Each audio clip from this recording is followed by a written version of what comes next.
C'est tout de suite sur France Bleu Creuse. Atout Creuse, le patrimoine creusois. Jean-Marc Croquez. Bonjour Christine Guilbeault. Bonjour. Je vous ai présenté comme... Alors on dit poète ou poétesse ? Moi je dis poète parce que bon, je trouve c'est plus sympa, mais on peut dire les deux. Alors vous avez une galerie à Fresline, oui, qui présente quelle sorte d'œuvre ? Alors, peinture, sculpture, photographie, alors ça lié à la nature en particulier, mais de façon contemporaine. Et puis aussi des artistes tout à fait contemporains, par exemple du street art, enfin des choses un petit peu plus très modernes, mais qui commencent à être vues ici. Alors je vous ai présenté comme auteur et poète, et vous exercez à la fois dans l'écrit, dans la peinture, dans quel domaine d'art ? Alors moi, dans l'écrit uniquement, la poésie. C'est déjà pas mal. Voilà. Et puis je confie, donc je produis j'ai une petite maison d'édition qui produit mes livres, mes recueils, et je les fais illustrer, mais par des professionnels, parce que on peut pas, c'est mieux. C'est quand même mieux. Dont votre fiston, je crois. Oui, pour un prochain, je pense qu'il va me faire une partie infographiste. Ouais, voilà. Quand on est poète, Christine, on va parler du printemps des poètes de dimanche à Fresline, mais quand on est poète, on tire son inspiration de quel lieu, de quelle circonstance, de quoi ? Alors moi, je tire mon inspiration, on va dire, de la nature, beaucoup. Eh bien, on est gâtés ici. Puis parce que je suis de la campagne, donc voilà. Et puis c'est vrai que Fresline avec les deux Creuses, Creusens. Et puis toute cette pays de lisière entre l'Indre et la Creuse, là le plateau, c'est quand même très beau. C'est une grande source d'inspiration, mais ça veut pas dire que j'écris sur la nature. Ça veut dire qu'elle m'inspire pour autre chose, par rapport à des faits d'information, enfin des choses de tous les jours.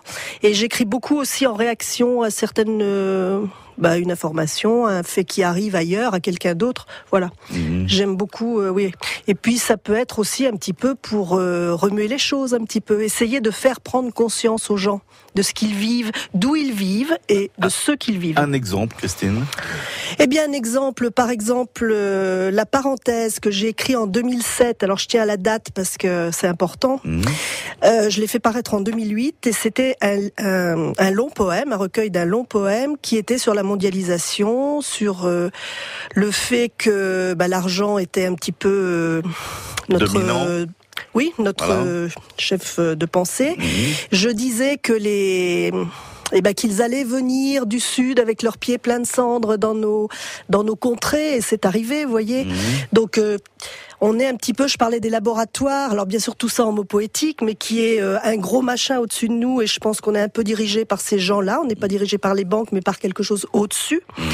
Donc vous voyez, c'est pour prendre conscience, et puis où est notre liberté dans tout ça, où on en est. Pour être poète ou poétesse, faut être un peu contestataire ?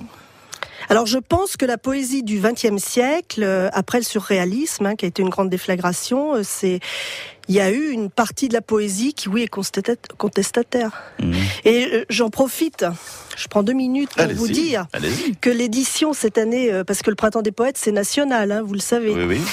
Cette édition, elle est dédiée au poète Asraf Fayad, qui est un poète palestinien, qui est en prison en Arabie Saoudite. Il a été condamné à mort parce qu'il a écrit des choses. Alors moi, j'ai lu quelques textes. Bon, c'est traduit, mais il a évoqué Dieu, mais sans mal. Enfin, comme nous, on pourrait écrire en France. Il a parlé du pétrole, de l'argent du pétrole. Enfin, ça, c'est ce que j'ai pu lire en tout cas.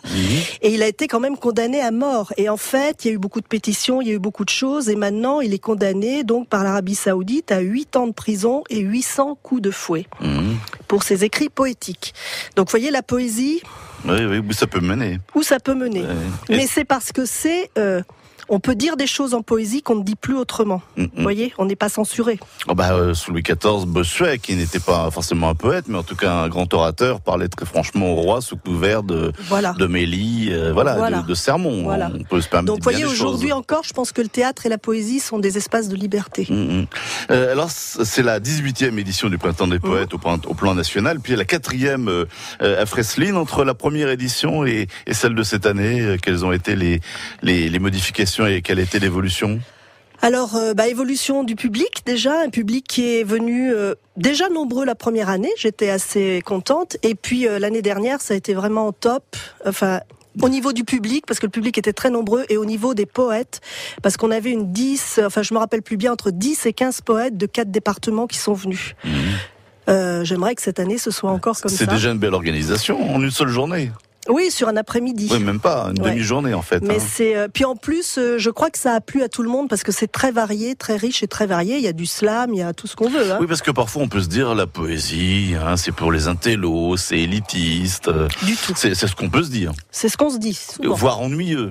Et voilà. Alors, on a les deux, soit élitiste, soit ennuyeux.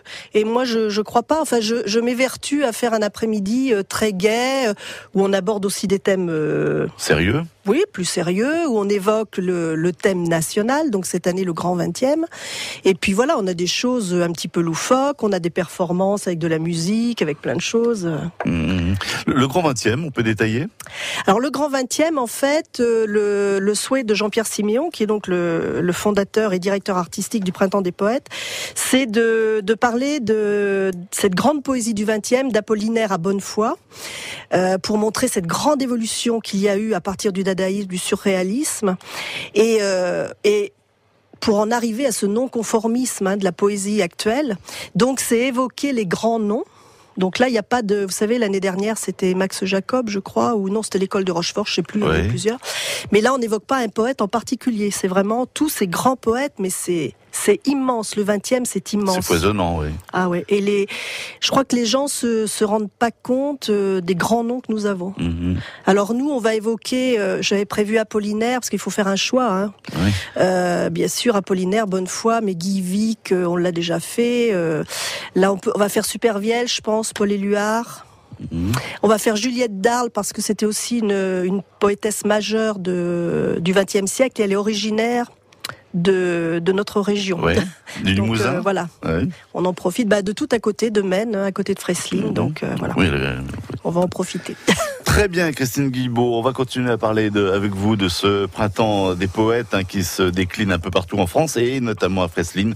4e édition à Fresline et dans votre galerie L'Œil et la Main à Fresline ce dimanche à partir de 15h, il y aura de la poésie, des belles lettres, des beaux mots et puis des belles pensées éventuellement. On essaie. À tout de suite, Christine. Atout Creuse, le patrimoine creusois. Jean-Marc Croquez. Le patrimoine creusois avec vous aujourd'hui, Christine Guilbault, pour ce printemps des poètes qui sera fêté ce dimanche à Fresline, 4e édition à Fresline et la 18e au plan national. Et alors on a un petit peu expliqué tout ce que vous faisiez, de la poésie, de textes avec des livres que vous avez apportés. Alors évidemment, on est à la radio, alors les présenter les livres c'est un petit peu délicat, mais il y a de belles illustrations qui reflètent les textes qui vont avec. Qui sont en écho. Souvent, qui sont en écho. Alors, je trouve des dessins un peu, parfois, en tout cas dans ce livre-là, La main des libertés, un petit peu sombre. Oui, parce que il y a des thèmes un peu sombres. Oui. Il y a beaucoup de thèmes d'ailleurs. On en lira un lors du Printemps des Poètes. C'est la vision. À la fin, c'est sur un monde qui deviendrait souterrain, qui vivrait, avec les rats. Vous voyez un petit peu. Ta liberté m'enchaîne, je veux juste te savoir, tu penses me faire chavirer de ton fauve regard. C'est joli. Donc, si nous parlions de ce printemps qui va se dérouler ce dimanche, qu'allez-vous proposer et présenter dans votre galerie qui s'appelle L'Œil et la Main. Voilà. Alors, il y a toujours une seconde partie libre, une scène ouverte où justement les artistes, les poètes qui viennent tout à fait librement, le public peut lire ou dire des poèmes, alors les siens ou ceux d'autres artistes, peu importe. Là, tout c'est complètement libre et ouvert. On s'inscrit pas, on lève la main, on dit hop, je veux intervenir. Ça, c'est l'intérêt du Printemps des Poètes. Ça, au moins, c'est le populaire, c'est très bien. Et puis ce que j'appelle la première partie, disons que on est obligé d'écouter. On évoque, bien sûr, comme on l'a dit tout à l'heure, ces grands poètes du 20e, quelques-uns qu'on va lire. Alors, j'interviens beaucoup avec Isabelle Violette de la compagnie Taïko, qui est une compagnie de marionnettistes de Fresline, avec qui je fais, on a des projets souvent en commun. Donc, j'écris des fois des poésies qu'ils mettent par exemple, dans la balade comté qu'ils font à Fresline l'été, voilà. Et là, Isabelle va lire avec moi parce que ça change de voix, ça donne un rythme, certaines poésies. Et on a travaillé aussi sur la vision, qui est un des textes de La main des libertés, là. Et comme elle joue du violoncelle, elle a travaillé sur des sons. Et voilà, on a fait une petite performance toutes les deux. Bon, d'accord. Il y a toujours quelque chose comme ça. Ensuite, alors malheureusement, on avait Jacques Catinat de Guéret qui fait partie des amis de Maurice Rollina qui ne pourra être là. Bon, il a un petit souci. Il était là les 3 premières années. On peut rappeler rapidement, Christine, qui est Maurice Rollina. Alors, Maurice Rollina, qui était donc poète, filleul littéraire, je précise bien littéraire de George Sand. Son ami était un très grand ami, un ami intime de George Sand, originaire de Châteauroux. Et Maurice Rollina est venu passer les 20 dernières années de sa vie à Freslin. Ça a été une grande figure. Avant, il était au Chat Noir à Paris. Il a eu un grand succès. Et puis, ça a été un peu dur pour lui, tout ce succès, etc. Il est rentré, il a choisi Freslin.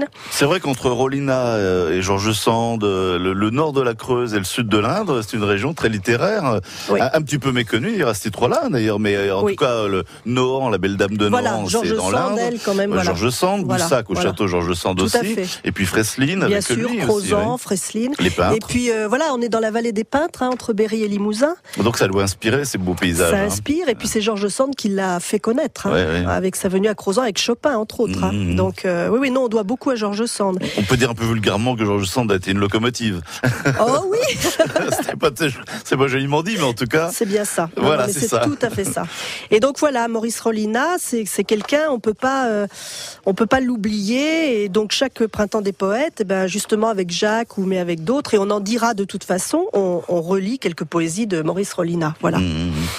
Et puis on a aussi Christine Bonfanti qui viendra, qui est la présidente du club Lire à Loisir, qui travaille avec la bibliothèque à Bonnat, qui est poète aussi. Et on aura le groupe Poétiquement Nature, enfin 2 membres du groupe. Oui. C'est un groupe qui vient de l'Indre, sur Argenton, Neuvy, etc. Et nous aurons Patrick Lemaguerès et Michel Tissier. Et alors eux, ils vont nous faire un mini-spectacle, ça va pas être très long, mais ils se prennent pas au sérieux, ils prennent pas la poésie au sérieux, disons. Ce sera leur texte, les textes de grands auteurs, mais ils théâtralisent un petit peu, il y a beaucoup d'humour, mais il y a aussi beaucoup d'humanité, enfin, on rigole, on sourit, on est parfois un peu triste. C'est un petit peu la vie, comme la poésie, qui n'est pas forcément farinée, figée dans le marbre. Voilà, et ça donne vraiment envie, en tout cas, d'en écouter d'autres et d'en lire. Donc il y aura un petit peu tout ça, et puis après, scène ouverte. Et vous présentez tout cela comme ça pendant une demi-journée, puisque ça commencera vers 15h. 2 heures, on va dire. Oui. De grosses heures. Ça va dépendre, parce qu'après, vous savez, les poètes, des fois, on les arrête pas trop. Et bon, l'année dernière, on a eu un slammer, on a eu tout ça, et je tiens à dire, j'ai un public de tous les âges. Souvent, j'ai des enfants qui viennent dire des poésies.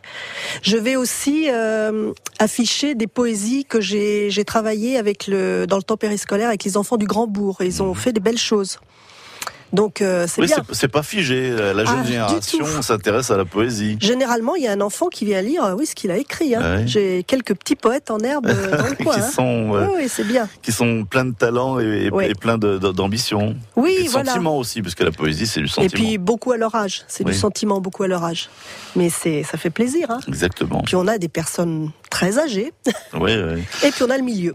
Exactement. Et les personnes qui viennent chez vous dans votre galerie L'œil et la main à Freslin sont des gens de Creuse, de l'Indre, de plus loin? Oui, forcément, on a la Creuse et l'Indre, mais on a quand même la Haute-Vienne, le Cher, l'Allier. Puis, de toute façon, la vallée des Peintres, ça attire beaucoup de monde quand même. Donc, on a aussi la clientèle touristique. Voilà. Ce qui est bien. Mais ce qui est très bien. Carrefour de la culture. Voilà. Et puis quasiment au centre de la France. Oui, quasiment. Pratiquement. Christine Guilbeault, aujourd'hui, pour ce 4e printemps des poètes qui sera fêté ce dimanche à Freslin, enfin le 4e à Freslin. Ça sera pendant 2-3 heures dans votre galerie L'œil à la main. On revient vers vous dans un instant, Christine. Atout Creuse, le patrimoine creusois. Jean-Marc Croquez. Et voyez, Christine Guilbeault reste dans la poésie, elle engage des fleurs, c'est beau. Très beau. On peut tout dire avec les fleurs. Oui, très belle chanson. Vous écrivez des textes, des poésies avec les fleurs, puisque j'en ai écrit vous me disiez que la nature vous inspirait. Oui, tout à fait. J'en ai écrit une où j'ai essayé de mêler plein de fleurs des champs et des fleurs, autres fleurs, où je parlais surtout de l'iris et de la grande marguerite. Tiens donc. Alors, par contre, dans le langage des fleurs, je ne connais pas, je connais la rose. Oui. Oui. Mais je ne connais pas ce qu'on veut dire. Moi non plus, je donne une solution. Exactement. Donc, ce 4e printemps des poètes, ce sera la 4e édition à Fresselines.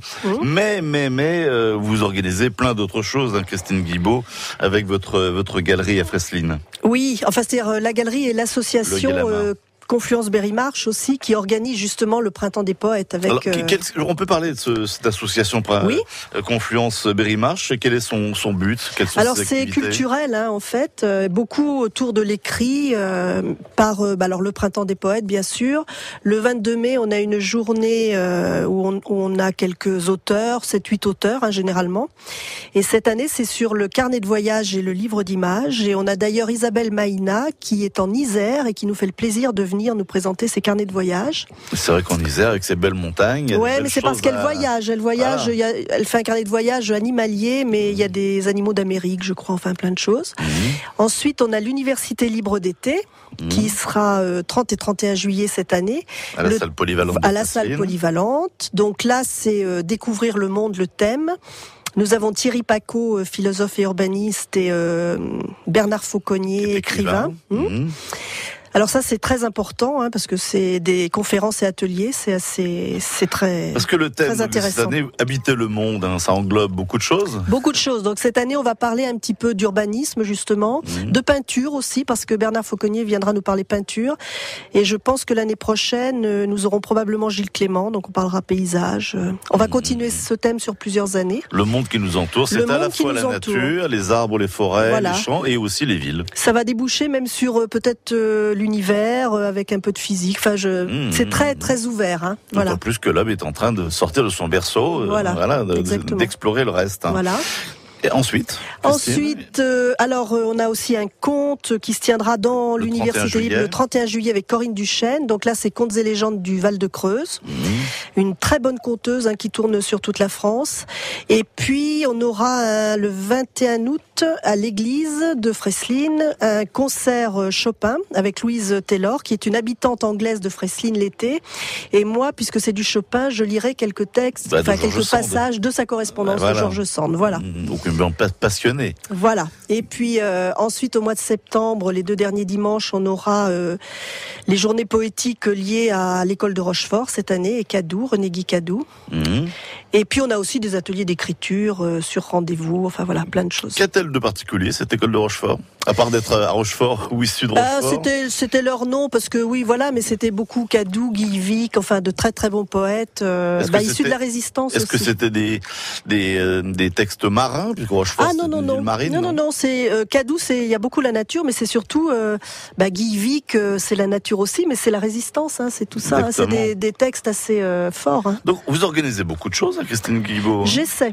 Toute l'année à Fresselines. Pas toute l'année, mais sur une grande saison.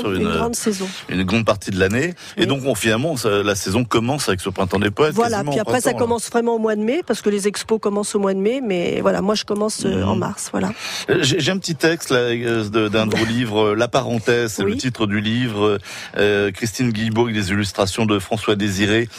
Tant qu'il reste une graine enfouie, cachée et protégée, une graine oubliée par mégarde ou par mépris, je dis que la fleur peut ressurgir.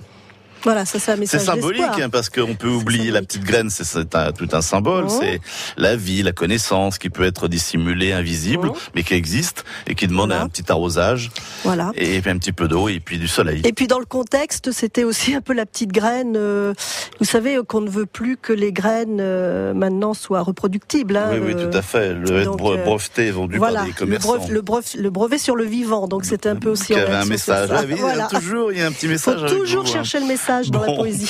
Écoutez, votre message, Christine Guilbaud, il est passé sur France Bleu Cause aujourd'hui. On a rendez-vous avec vous ce dimanche à Fresselines pour ce 4e printemps des poètes qui sera fêté un peu partout en France durant toute cette journée de dimanche. À bientôt, Christine. Voilà, je vous remercie. Au revoir. À bientôt.